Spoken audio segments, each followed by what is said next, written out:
So let's go ahead and read this. Ms. Lana is tired of students complaining about the 100-point system, so she's reverted back to the letter grading system. So that basically means if somebody has a grade between 90 and 100, they get an A, 80 to 89 inclusive, they get a B, 70 to 79 inclusive is C, and anything below is just an F. So we have our first integer called T, and that's just the number of grades that follows. And for each of those grades, you want to output what would the student get in letter grading or in like a 4.0 scale GPA. So once again, we're gonna go ahead and start reading from the input file. So scanner, you just create a new scanner object.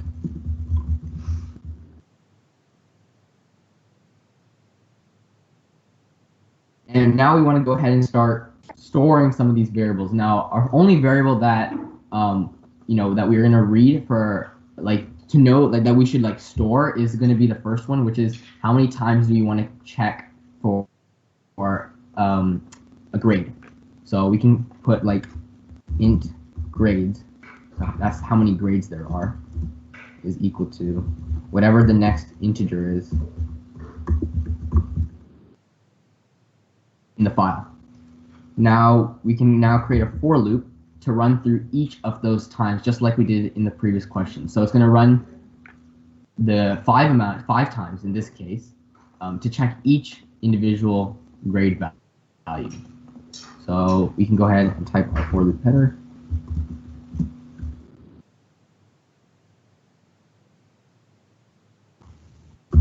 And put grades in this case. Run grades amount of times. All right, so now we want to check whatever our next integer is. So what I can do is we can create another object inside. Now in Java, I don't think it matters if it's inside, so we can just create int, and we can call this actually, that's going to get confusing. I'm just going to change this to, they called it t up here. So there's t amount of times, and we'll change this to t. So this is just the number of grades that there are, and I'm going to call a variable int grade. And this is going to be the actual grade, which is going to be whatever grade we're checking this time around. So that would just be the next integer in the file.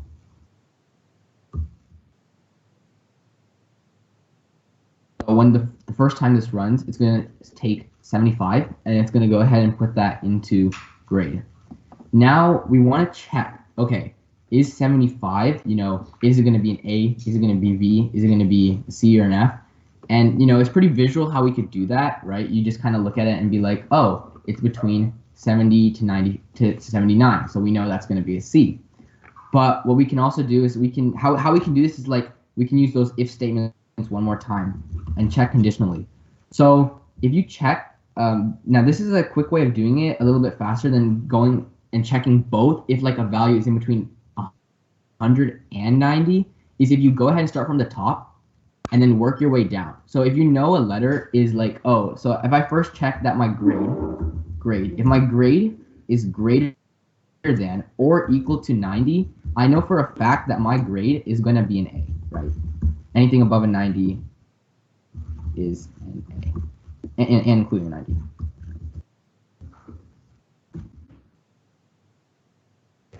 Now I know that if I want to, if suppose this was false, right?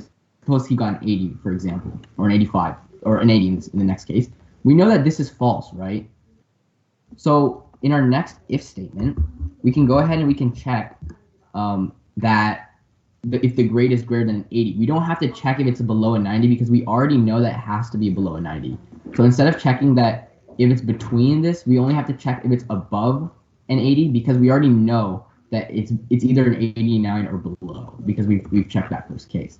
So I can say grade is greater than or equal to an 80. And we can go ahead and copy the same logic over and over again for each of the letter grades. So this would just be a B, right? And we can go and copy this. Now, this is slightly less efficient for a specific reason, and that's because if I get that my grade is above a 90, right?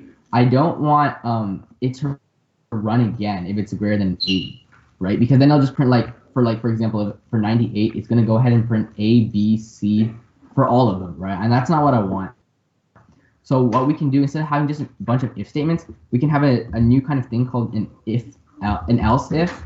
So if it's an A, then it's gonna, if it's like a 90 and above, it's gonna print an A. But like it's just not gonna run this next one. It's all like one control structure, if else. And then this one, if it's above a 70, we know that it has to be a C. And then we always end in if else. So it's if, then else if, and then our last statement's gonna be an else. So we know that if it's not above a 90, not above an 80, not even above a 70, the only other option is that, he failed, right? So he got an F. So our last else statement can be an F. So now that we've printed out what grade he gets for this specific case, for this specific input, it's then going to run again. The for loop's going to run one more time, and it's going to just run t number of times of the next integers that run. So I believe there is no other outputs, just the numerical grade that they appear. Let's go ahead and just test this code.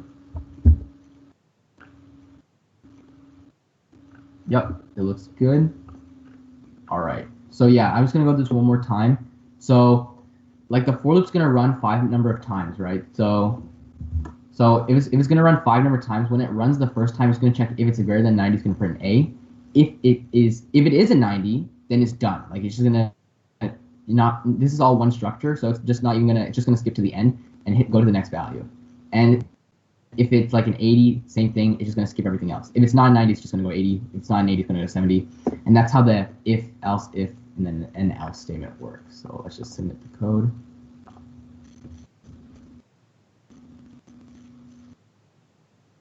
All right. So yeah, so that's that one.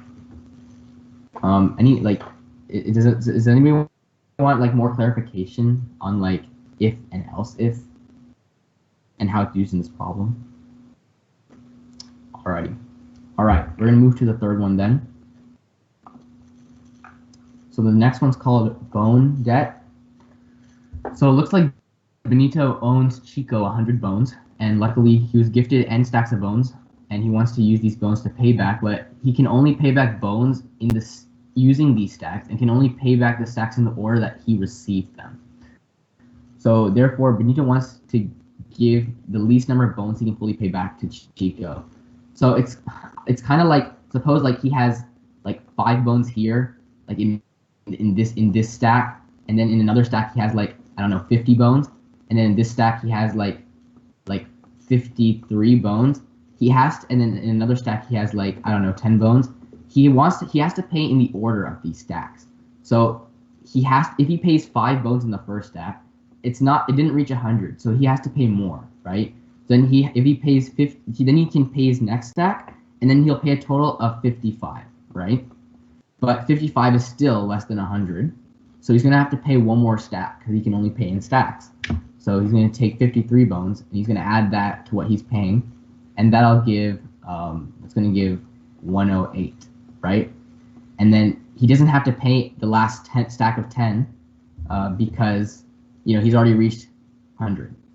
So that's how this question works. So based on the stacks that he has, so let's just go ahead and look at what stacks he has. So the input file basically says if he has n number of stacks and there's n number of lines containing how many bones are in each stack.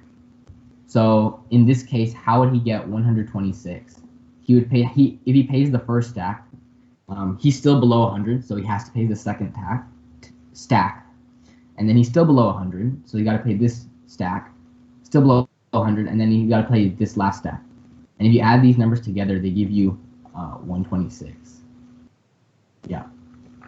So let's go ahead and start coding it. So as always, since we're reading from the file, we're going to add a scanner.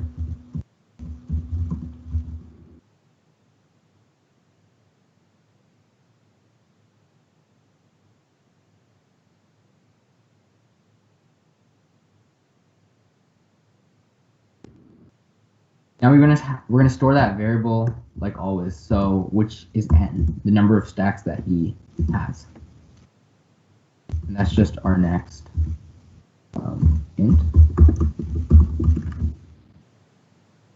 Once again, once we have the number of stacks that he has, we want to run a for loop for that many times of stacks. So I'm just going to create that header.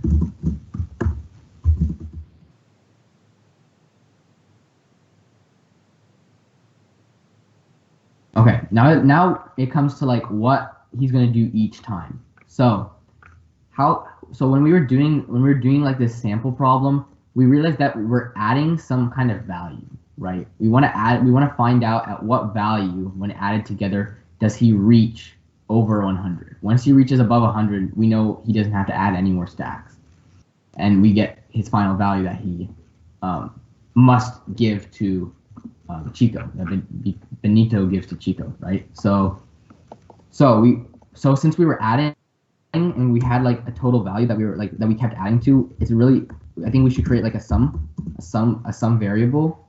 We can go ahead and start that at 0 for now. So now what we can do is each time he checks, so he takes 13 in his first stack, and you can just add it to the sum.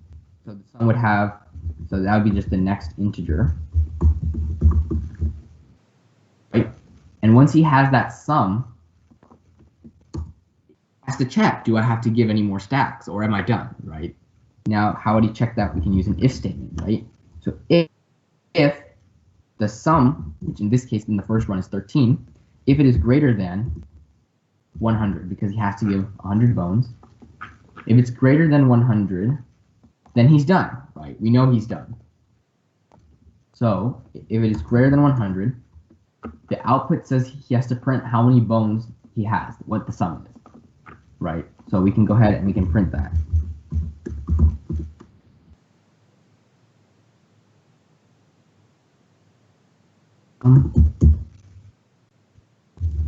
But the problem with this right now is that even after I output the sum, this for loop's going to keep running. Like even after I output sum, the next thing that's going to happen is that, oh, it's just going to add the next stack, and then that's still going to be above. So it's just going to print out like what all the sums of this one and the sum of both of them, and it's just not what we want. So once he finds, oh, I have a sum that's greater than 100, he kind of just wants to like leave this. He wants to like exit out of this. So the way he can exit out of the for loop is pretty simple. We know that when x reaches n, it exits the for loop. So we can set x equal to n. So whenever this runs the next time, it's going to be n plus 1, and that's x. So n plus 1 is already, is not less than n. So this is going to be a false statement, and it's just going to go out of the for loop. Now, the second scenario is that if after all the values, if Benito is not able to pay Chico back and doesn't have enough bones, we have to output that Benito is a broke boy. So what we could do is we can have one more if statement at the end to just check that one time. So if our sum is less than 100, I mean, this is a pretty simple way of doing it. Maybe not the most efficient, but it's like the most intuitive. So if his sum is less than 100, if he wasn't able to reach it, we just got to print out that Benito is a broke boy.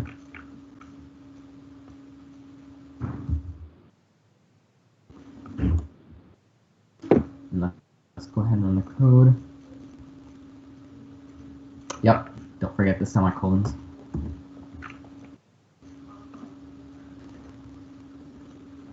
And that was it. Move that code.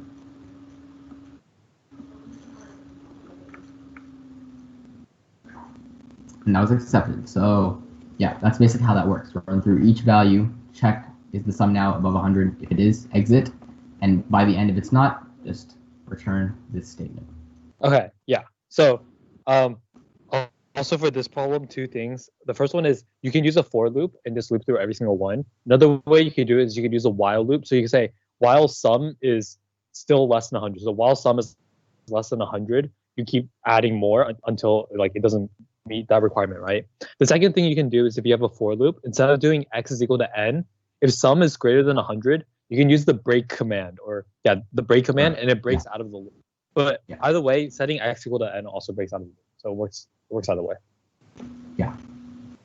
Yeah, the break value is pretty good if like you have some statements afterwards. So in this case, we were able to use this. Yeah. So the break statement is also really, really good. All right. let's do the last one, picky eater. So in picky eater, Benito has n stacks of bones. However, he's very picky about which stack he wants to keep. So he'll only keep a stack if it's even, and if the stack has bones that are greater than, if the number of bones in the stack is greater than 52, right? So we have to determine how many stacks he'll keep and how many bones he'll end up having. So if he's given 5 stacks, and each of these 5 stacks are the rest of the lines, and we have to determine which stacks so how many stacks will he keep, and like what is the total number of bones he'll have once he keeps those stacks. So as always, we're going to be reading from the input. So we're going to have a scanner.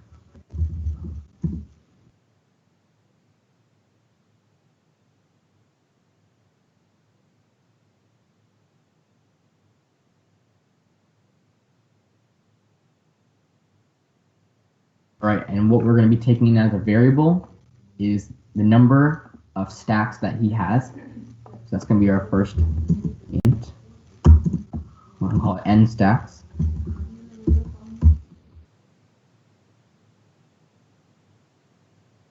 All right, and now we want to run through each of these values to check if they are even and if they're greater than 52. So let's go ahead and create a for loop to run through each of those values.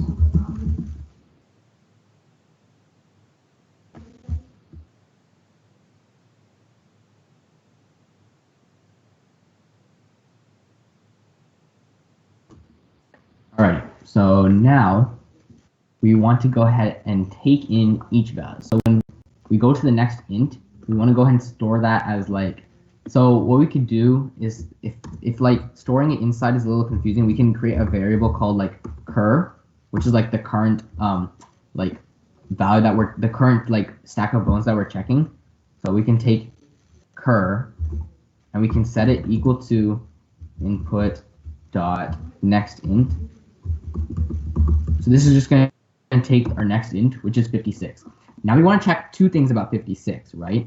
So we want to check. So if we're checking something, we're going to use conditional.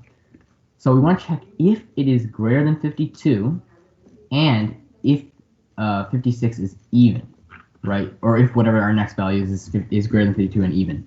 Now we know how to do greater than 52, right? So cur, if that is greater than 52. But we want to check one more thing, right? So what we can do is we can add the and operator, and we're going to have one more condition. So this is like a Boolean statement, true or false, and then we're going to have one more Boolean statement. And in order to connect, like they both have to be true. We can have the and operator. Now, how do we check if a value is even? Like, how do we check if a number is even? Well, obviously we can look at it, right? But how can we tell how can the computer do it? And this is where we're going to look at something called like mod. So the mod operator is pretty powerful, and if you guys don't know what mod is, it's essentially remainder. That's all it is. Remainder. That's all it is. It's literally remainder. So if I was to give you a value or a problem like 8 divided by 4, you guys know that that's equal to 2, and the remainder, well, is 0. So if I was to say 8 mod 4, it's equal to 0, right? So we know that the answer is 2, right? 8 divided by 4 is equal to 2. But if I say 8 mod 4, it's equal to 0 because it's basically saying after I do 8 divided by 4, what is the remainder? So let's take another problem. Let's do like 16 divided by 3. You guys know that 16 divided by 3 is equal to 5, and it has a remainder of 1. So if we told the program to calculate, or anything to calculate 16 mod 3, it's going to just return 1 because that was the remainder when you did 15 divided by 3. And that's all mod is. So how can we use this to calculate whether a number is going to be even or odd, or figure out whether a number is even or odd? So let's say we have an even number, for example, like we have 4, right? What do we know about even numbers? Even numbers are just divisible by 2, right? So if I have 4 divided by 2, I get some number, but I know that it's divisible. So my remainder is 0 for an even number. So I could say any even number mod 2, it's equal to 0. We can know that this x value is even, right? Because every even number, when it's divided by 0, when it's divided by 2, has a remainder of 0. And that's the same thing for an odd number. Suppose if I took 17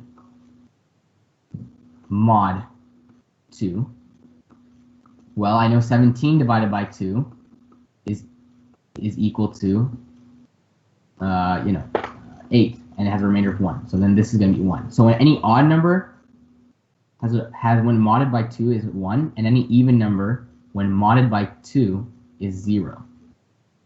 So what we can do now in our problem is we can check. If I take the number of bones in the stack, and I use mod, which in this case we use the % sign for mod. Yeah, I didn't mention that, but we use the % sign.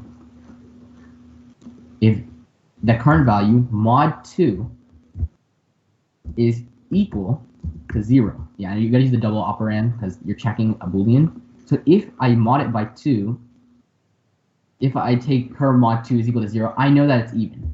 So if both of these are true, if it's even and if it's greater than 52, what do we want our thing to do? We want it to go ahead and we want to keep a sum. So let's go ahead and add that. Actually, we should add an int sum variable because that's what we want to find, right? We want to find how many bones and how many stacks of bones.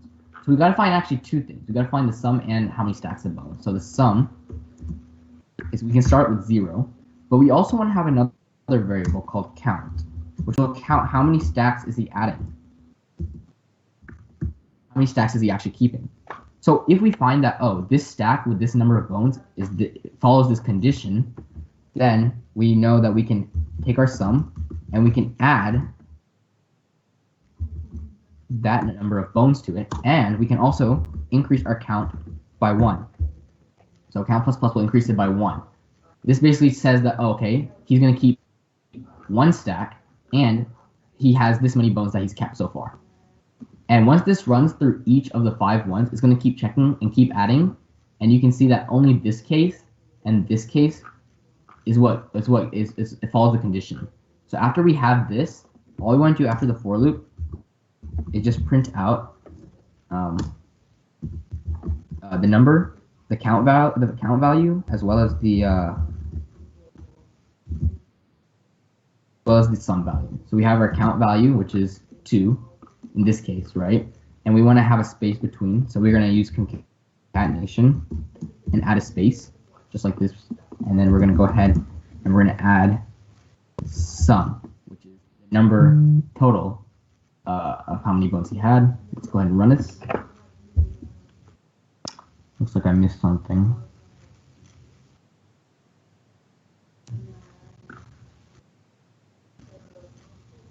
You put int.nextIn, not input.nextIn. Oh, yeah. Scanner, yep. I think I did that somewhere else. No, pretty good. Yep, so that works, and we can submit it, and we can run both of the test cases. And yep, that's it. So that was the last problem. Does anyone have anything that I can, go over one more time? Something that I may have skipped over? Everyone got it? All right, that's pretty good. That's pretty good. So yeah, this is just like control structure practice. So us using if statements. Yeah. All right, I can stop sharing my screen. All right, thank you. All right, so if you guys have any questions about last week's or this week's, you can always put them in the Discord, and then either a mentor or one of the coaches will respond as soon as possible. So today we're going to be going over arrays. Arrays are probably one of the most important or one of the most important things you need to know, especially if you're getting into competitions. So this is an important lesson to pay attention to. All right, so before I sort of go into the details of arrays, today's the last day to sign up for the 7 Legs competition. It's a good practice, even if you're a novice.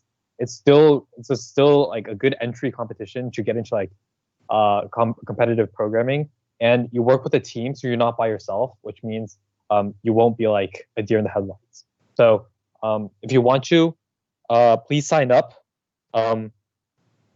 Can one of the officers put the link to the sign up in the chat, and then you guys can take a look at it, and then if you guys want to, please sign up. All right. So shoot, I just realized that this is not good. Okay, I'm gonna change the theme. All right. So, what are arrays? So basically, arrays are a way to clean up your code and save space. And so what they do is they store multiple values in a single variable, and it's stored in an array instead of declaring separate variables. So like for previous problems, if we had like 5 students, we wanted to like store their score, we would have to create 5 separate variables, which is like, it looks ugly and it's a bad way to like save space, right? So arrays help clean up your code and makes it a lot easier, especially if you have like 100 different students. Like you don't want to make 100 variables, you can use an array in that case. And there are 2 ways of declaring an array. The second one is actually the more formal, or the way you'll usually use. And the way you do it is you say int with these brackets, which signify that it's an array and not an integer variable. And then the name of the array, in which case we named it numbers, the assignment operator, which is the equal sign, new, and then the same variable type as the one over here. And then inside the second brackets, you put the size of the array.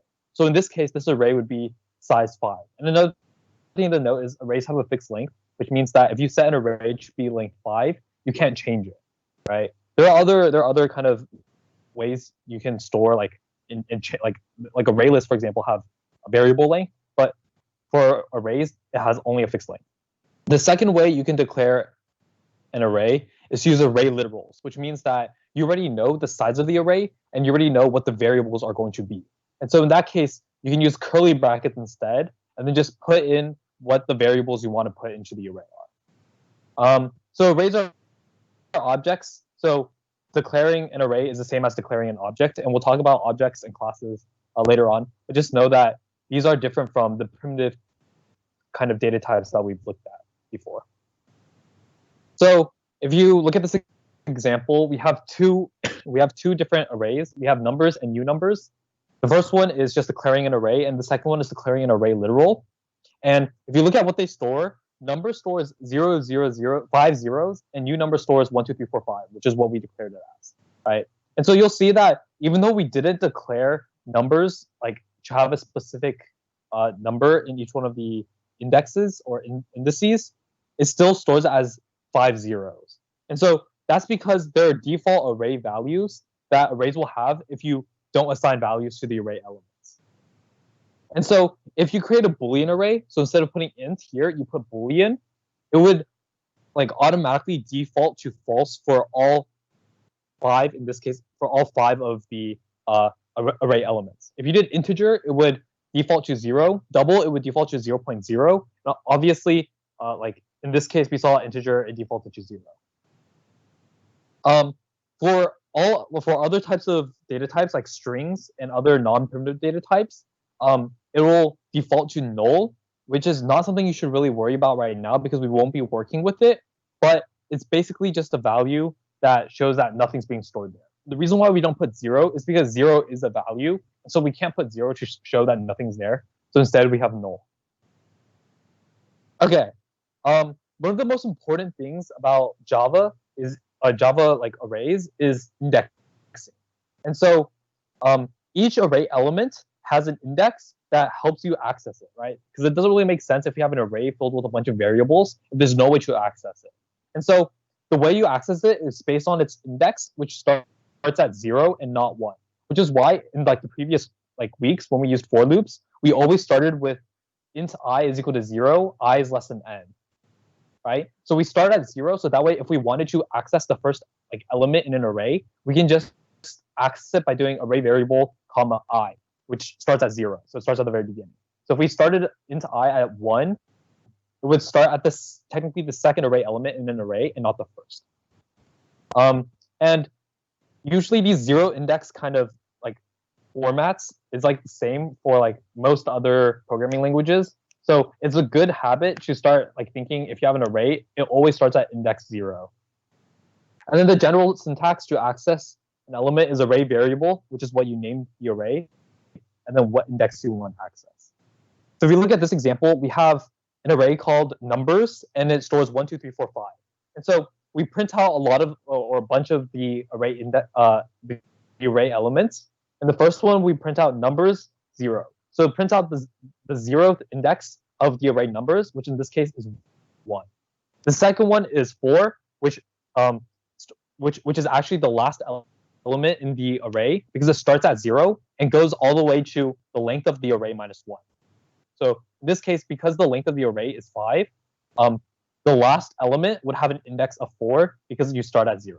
And so obviously, I won't go over all of them, but basically this is what happens when you put them up. So you get 1, 5, 3, and then obviously numbers or the array elements that you're storing in numbers are integers. So if you do numbers 0 plus numbers 1, you would output a single integer because Java recognizes that it's an integer and it adds it before printing it out.